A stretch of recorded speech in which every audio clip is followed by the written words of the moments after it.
سب سے بڑا جاہل وہ ہے جو ایک پتھر سے 2 دفعہ ٹھوکر کھائے۔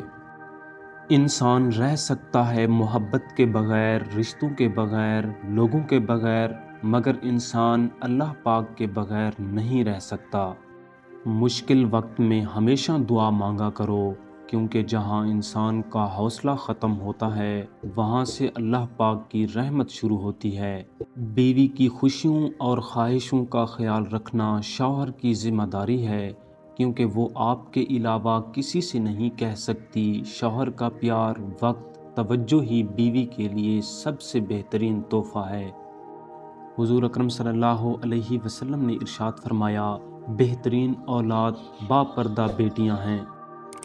تم میں سے کسی شخص کے لیے بہتر ہے کہ اس کے سر میں لوہے کی کیل ٹھونک دی جائے بجائے اس کے کہ وہ کسی نامحرم کو چھوئے۔